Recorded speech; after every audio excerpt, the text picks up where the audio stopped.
नमस्कार। चैत्र नवरात्र की आप सभी को हार्दिक शुभकामनाएं। मैं हूं आपके साथ शिखा शर्मा और आप सभी का स्वागत करती हूं हमारे इस खास प्रोग्राम में। इसी पर बातचीत करने के लिए आज हमारे साथ स्टूडियो में मौजूद हैं सवाई जयपुर अवार्ड से अलंकृत जाने माने ज्योतिषाचार्य पंडित घनश्याम शर्मा जी।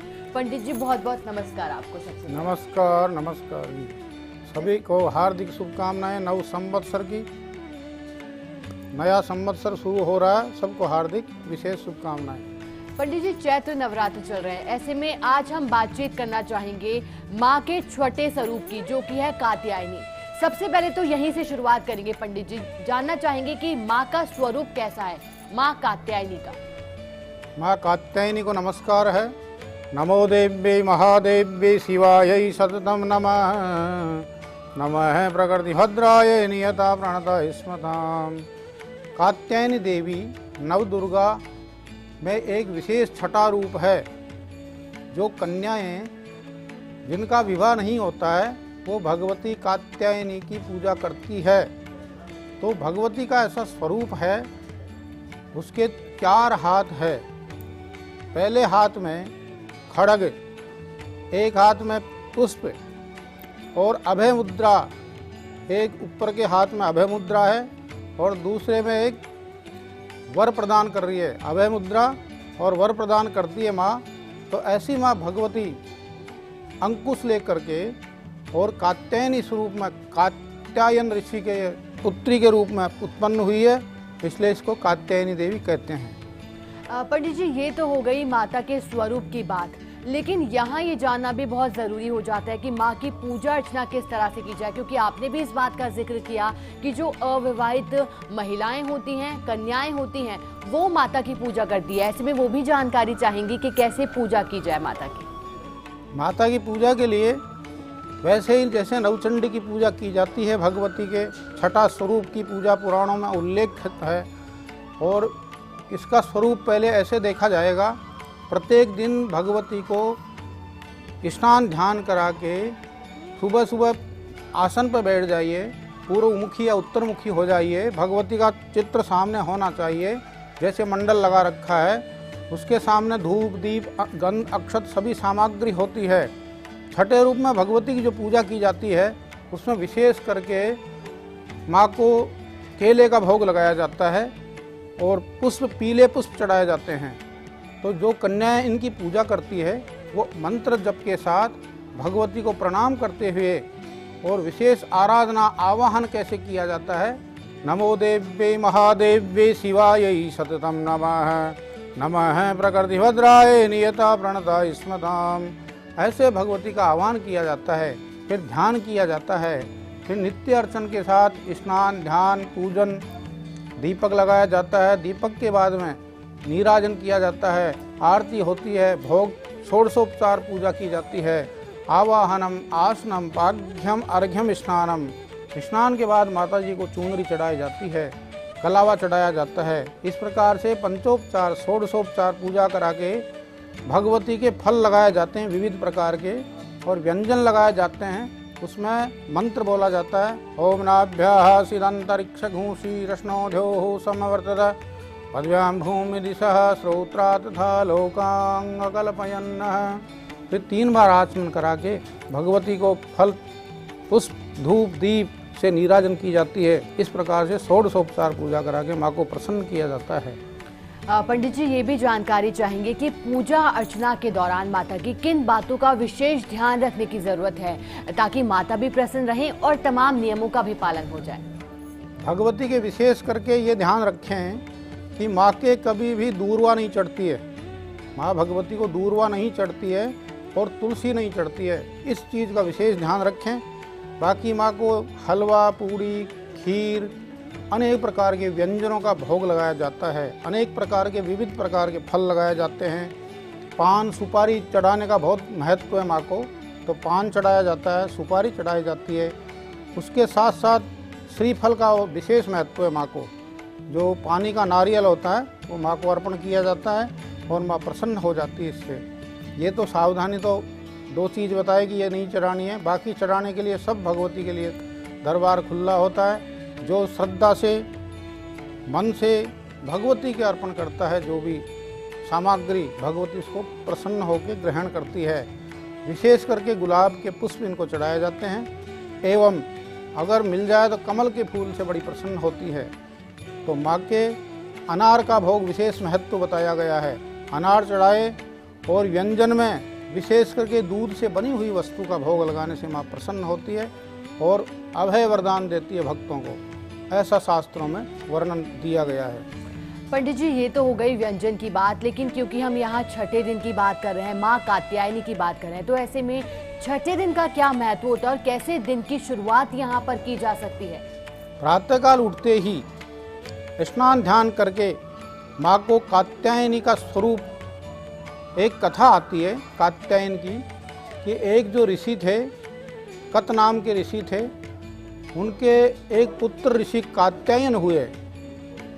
उनके गोत्र में विश्व प्रसिद्ध महर्षि कात्यायन उत्पन्न हुए थे। इन्होंने भगवती परम्बा की उपासना करते हुए बहुत वर्षों तक बड़ी कठिन तपस्या की थी।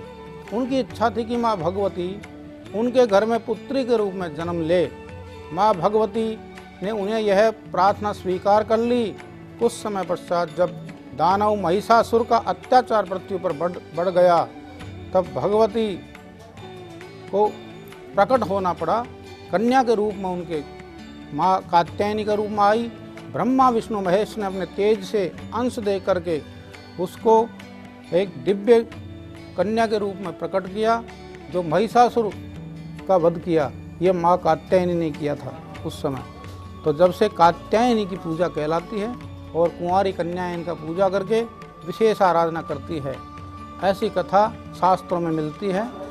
पंडित जी, क्योंकि आप लगातार बता रहे हैं किस तरह से विधि विधान के साथ पूजा अर्चना की जा सकती है माता की, ये भी जानकारी चाहेंगे। क्योंकि बात की जाए छठे दिन की, लेकिन अष्टमी नवमी का जिस तरह से महत्व होता है, कन्या जीवन उस दौरान करवाया जाता है, लेकिन छठे दिन की बात की जाए तो क्या इस दिन भी कन्या पूजन करवाया जा सकता है या फिर यहाँ कन्या पूजन कराने से बचना चाहिए? ये बहुत बढ़िया प्रश्न किया आपने। प्रत्येक दिन एक कन्याओं को भोजन कराया जा सकता है, क्योंकि शास्त्र में लिखा है कि एक साथ 9 कन्या और 1 बटुक का भोजन कराया जाता है लास्ट में। तो पहले एक एक दिन में एक एक कन्या का भोजन करावे। छठे दिन माता जी कात्यायनी का पूजन अर्चन करके 1 कन्या को भोजन अवश्य करावे। इस दिन 6 कन्या का भोजन भी कराया जा सकता है। एक साथ अगर शुरू में नहीं कराया हो तो 6 कन्याओं को भोजन करा के और उनको फल और दक्षिणा दे करके विदा करे तो माँ कात्यायनी बड़ी प्रसन्न होती है। जिन कन्याओं का विवाह नहीं हो रहा है उसके बारे में अपन पहले भी बता रहे थे। उस कात्यायनी का नियमित अखंड दीपक लगा करके और एक मंत्र का विशेष जप किया जाता है। वो मंत्र यह है, ओम क्लीं कात्यायनी महामाये महायोगिन्यधीश्वरी नंद गौप सुतम देवी पतिम मे कुरुते नमः। क्लीं ओम। क्लीं मंत्र काम बीज मंत्र है। इसका आगे पीछे संपुट लगाया जाता है।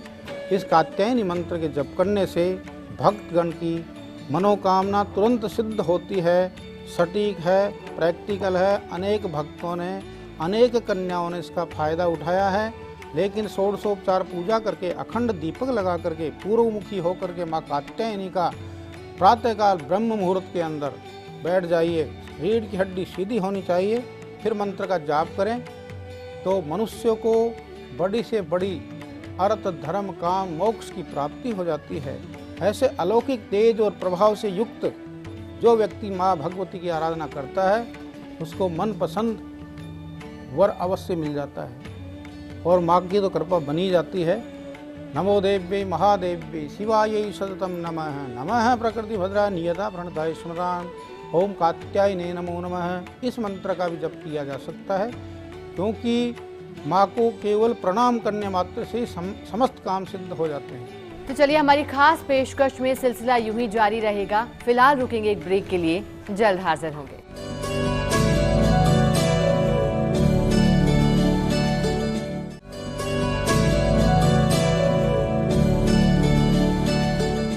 ब्रेक के बाद स्वागत है आप सभी का। हमारे साथ स्टूडियो में हमारे साथ ज्योतिषाचार्य पंडित घनश्याम शर्मा जी लगातार बने हुए हैं।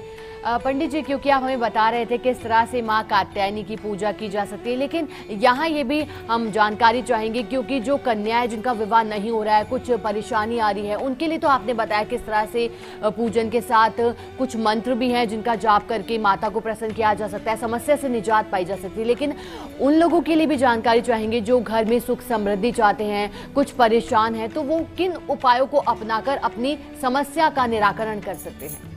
बहुत अच्छा प्रश्न किया आपने। ये जनहित में जारी है, सबके लिए काम आएगा। आज छठे स्वरूप की माँ कात्यायनी की पूजा करके जो मंत्र का जप करेंगे, उनके जीवन में तो आनंद होगा ही, उनके परिवार में कई पीढ़ियों तक उनके आनंद होगा। जैसे कात्यायन ऋषि के कुल में एक ऐसी कन्या जन्मी जो कात्यायनी भगवती थी, तो ऐसे समस्त कुल का उद्धार करने वाली माँ का मंत्र है, सबको प्रसन्न करने का, माँ को खुश करने का मंत्र पहले जप करें। ओम कात्यायन्यै नमः 108 बार जप करने से समस्त मनोकामना सिद्ध होती है। माँ भगवती को शहद का भोग जरूर लगावे और माँ कात्यायनी को पूजन में शहद का भोग लगा करके ये प्रार्थना करें कि हे माँ, हमारी मनोकामना पूरी करें। तो इस मंत्र का जप करें। लाल चंदन की माला ले सकते हैं या फिर आप रुद्राक्ष की माला से भी जाप किया जा सकता है। दूसरा मंत्र बताऊं आपको, नवरात्रि के छठे दिन माँ का प्रसन्न करने के लिए, अचूक लक्ष्मी के लिए एक विशेष मंत्र है। प्रत्येक व्यक्ति करे, गारंटी है, आनंद हो जाएगा, लक्ष्मी की प्राप्ति होगी। ओम ह्रीम नमः, कात्यायनी की पूजा करके ओम ह्रीम नमः 11 माला जप करें। रुद्राक्ष से, लाल चंदन से कर सकते हैं। इसके करने से लक्ष्मी की वृद्धि होगी। नियमित कात्यायनी की उपासना करते रहें, मंत्र का जप करते रहें। जिन कन्याओं का विवाह नहीं हो रहा, एक और विशेष मंत्र आपको बताऊं, वो मंत्र भी दिव्य है। ओम क्रीम नमः, ओम क्रीम नमः, क्रीम मंत्र का जप करें और नमस्कार करें माँ को, तो निश्चित रूपेण उनको विवाह की प्राप्ति होगी, अच्छा वर मिलेगा। कन्याओं के लिए विशेष होती है माँ कात्यायनी छठा रूप। और दुश्मनों का संहार करने के लिए एक विशेष मंत्र और है, ओम क्लीम क्लीम नमः। क्लीम क्लीम का जप करने से शत्रुओं का समन हो जाता है, लक्ष्मी की कृपा हो जाती है। सर्वसाधारण जनों के लिए यह मंत्र एक बहुत अच्छा है। गोधूली वेला में बैठ करके और माँ का जप करें। दूसरा एक विशेष मंत्र सबके लिए भी विशेष बता रहा हूँ मैं, ये मंत्र तो सबके लिए ही है। ओम सर्वमंगल मांगल्ये शिवे सर्वार्थ साधिके शरण्ये त्र्यंबके गौरी नारायणी नमोस्तुते। सर्वाबाधा विनिर्मुक्तो धनधान्ये सुतान्वितः मनुष्यो मत प्रसादेन भविष्यति न संशय। दुर्गे स्मृता हरसिवीतिमशेष जंतो स्वस्ते स्मृता मतिमतीव शुभां ददासि। दारिद्र्य दुःख भयहारणिका द्वतन्या सर्वोपकार करणाय सदार्थ चित्ता। माँ भगवती को इस प्रकार से मंत्रों से आह्वान ध्यान करते हुए मंत्र का जप करें। ओम ह्रीम नमः, ओम क्लीम नमः। और कोई लक्ष्मी की कामना करना चाहे तो ओम श्रीम नमः मंत्र का जाप करें 11 माला रोज। निश्चित रूपेण उसको मनोवांछित फल की प्राप्ति अवश्य ही भगवती देती है। और हमने तो अनेक कन्याओं से विवाह के लिए बताते रहते हैं हम तो ये मंत्र तो सर्वसिद्ध है ही। ओम क्रीम नमः, ओम क्लीम कात्यायनी महामाया महायोगिन्निधीश्वरी नंद गोप सुतम देवपति में कृते नमः क्लीम ओम। इसका जप करने मात्र से कन्याओं के सुयोग्य वर मिल जाता है, ये निश्चित है। ऐसी भगवती की कृपा छठे दिन कात्यायनी का पूजा करके जब पूजा पाठ करें, ऐसा विधान शास्त्र में लिखा है। आपने पूछा था कि क्या नहीं करें, शयन करने से, भूमि पर शयन करें, तामस भोजन नहीं करें, हो सके तो दाढ़ी वगैरह में नहीं बनावे, एक टाइम भोजन करें तो मनोइच्छित फल की प्राप्ति होती है। हो सके तो फलाहार ही करे तो माँ की कृपा विशेष प्राप्त होती है। आपने देखा होगा जो व्यक्ति 9 दिन तक कुछ नहीं खाते हैं उनको बल मिल जाता है, ऐसी तपस्या बढ़ जाती है कि उनको भूख ही नहीं लगती और अपने आप तेजोमय शक्ति उसका चेहरे पे एक आभा मंडल ऐसे उभर जाता है, क्योंकि माँ सहस्रार चक्र में स्थापित रहती है और पूरा अपना कुंडलिनी जागृत हो जाती है। इसलिए 9 दिन तक प्रथमम शैलपुत्री जय, द्वितीयम ब्रह्मचारिणी, तृतीयम चंद्रखंडेति, कुष्मांडेति चतुर्थकम, पंचमम स्कंदमातेति, षष्ठम कात्यायनीति जय, सप्तमम कारात्रिति महागौरीति चाष्टमम, नवमम सिद्धिदात्री जय, नवदुर्गा प्रकृतिता, उक्तानि तानि नामानि ब्रह्मणेव महात्मना। इस प्रकार से नवचंडी भगवती की आराधना करें। नवचंडी का स्वरूप तो ऐसा है कि देखते ही आनंद हो जाए। शेर पे सवार माँ, अष्टभुजाधारिणी, शंख चक्र गदा पद्म और अभय और वर मुद्रा से सबको आशीर्वाद देती है। ऐसी माँ कात्यायनी का स्वरूप देखते ही मनोवांछित फल मिलता है। तो आज हम छठे भगवती की आराधना कर रहे हैं। पंडित जी, आप बड़े ही संक्षिप्त में बता रहे हैं कि क्या क्या वो उपाय अपनाए जा सकते हैं, लेकिन यहाँ पंडित जी आपसे एक और जानकारी चाहेंगे। वैसे तो माँ को अपने बच्चे का हर ही रूप पसंद होता है, लेकिन अगर बात माँ कात्यायनी की जाए तो माँ का मन पसंदीदा या पसंदीदा रंग कौन सा है जिससे माँ अत्यधिक प्रसन्न होती है? बहुत अच्छी बात है। भगवती तो लाल इसको प्रिय है, पीला भी प्रसन्न, पीले से भी प्रसन्न होती है माँ, लेकिन लाल कलर माँ को बहुत विशेष प्रिय है। लाल चूनरी और सभी प्रकार के व्यंजन, विशेष करके दाड़िम खाती है माँ, दुष्टों का संहार कर देती है, अनेक प्रकार की मनोवांछित पूरी कर देती है। लेकिन लाल वस्त्र इनको बहुत प्रिय है। लाल चूनरी इनको चढ़ाया जाए, चूड़ा चढ़ाया जाए, सौभाग्य सामग्री चढ़ाया जाए। जो व्यक्ति सौभाग्य सामग्री चढ़ाता है पति पत्नी सहित आकर के माँ के चरणों में और श्रृंगार चढ़ा करके उनको विधिवत गुलाब की माला चढ़ा करके भोग लगाते हैं, तो ये समझ लीजिए माँ प्रसन्न होकर के उसके समस्या जो प्रेजेंट में चल रही है तुरंत उसका निवारण कर देती है। ऐसी माँ लाल चुनरी अधिकतर ओढ़ती है, पहनती है और बिछाती भी लाल ही है। ये तो आरूढ़ किस पर होती है? कमल के पुष्प पर रहती है आरूढ़, सिंह की सवारी करती है। तो ऐसी माँ तो लाल में ही प्रसन्न होती है। पंडित जी, क्योंकि आपने ये तो बताया कि जिन कन्याओं का विवाह नहीं हो रहा वो क्या क्या कर सकती है, किन मंत्रों का जाप कर सकती है, लेकिन वो कन्याएं या फिर वो महिलाएं जिनकी शादी हुई है, कुछ गृह कलेश के चलते परेशान हैं, वो क्या उपाय अपना सकती है? क्योंकि माँ तो सभी के लिए है और माँ के द्वार तो सभी के लिए खुले हैं। बहुत अच्छी बात है। भगवती की कृपा तो देखो सबके ऊपर समान रूप से होती है। जो भक्त ज़्यादा उपासना करते हैं, मन से करते हैं, तन से करते हैं, धन से करते हैं, यानी भगवती की उपासना में तन मन धन सब लगेगा, लेकिन मन विशेष है। अगर मन लगा दिया तो भगवती प्रसन्न हो जाएगी, कुछ भी चढ़ा दीजिए। आपने पूछा कि समस्या बहुत रहती है, पारिवारिक कलेश रहता है, उसमें सिद्ध कुंजी का मंत्र में एक आया है। सिद्ध कुंजी का स्तोत्र में लिखा है, धाम धीम धूम धूर चरे पत्नी वाम beam बागधीश्वरी cram cream क्रूम Kalika Devi साम सीम सुम में शुभम कुरु।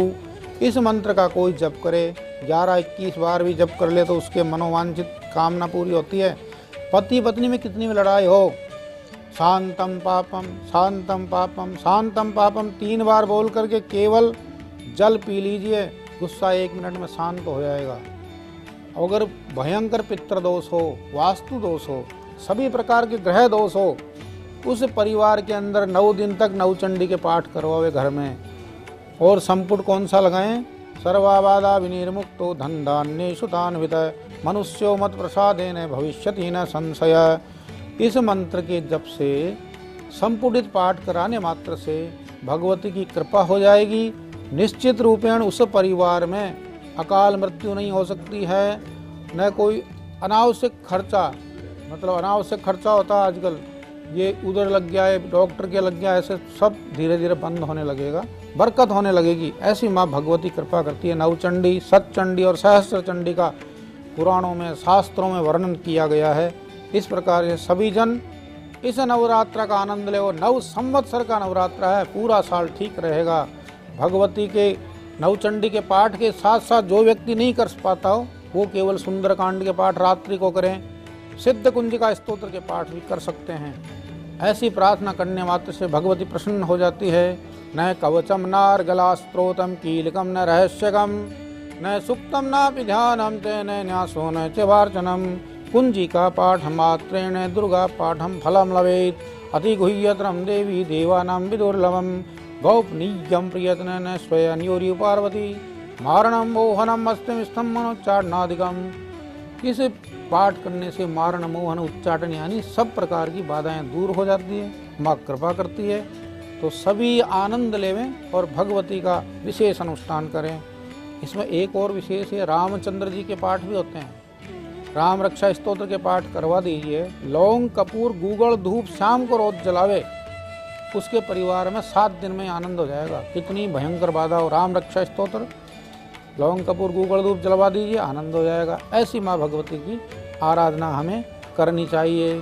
पंडित जी, बहुत शुक्रिया आपका हमारे साथ जुड़ने के लिए। आज आपने तमाम प्रश्नों का जवाब दिया जो हमारे दर्शकों के मन में भी होंगे। अंत में क्या कहना चाहेंगे आप दर्शकों के लिए, कुछ खास संदेश? जय माँ कात्यायनी देव्ये नमो नमः। या देवी सर्वभूतेषु लक्ष्मी रूपेण संस्थिता, नमस्तस्यै नमस्तस्यै नमस्तस्यै नमो नमः। या देवी सर्वभूतेषु मातृरूपेण संस्थिता, नमस्तस्यै नमस्तस्यै नमस्तस्यै नमो नमः। पुनः नवरात्र की हार्दिक शुभकामनाएं सभी प्रदेशवासियों को।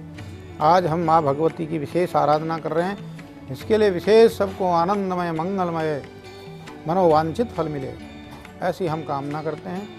जय जय श्री राधे, जय माता की। तो चलिए हम भी यही कामना करते हैं कि आप सभी का जीवन मंगलमय हो, खुशहाल हो।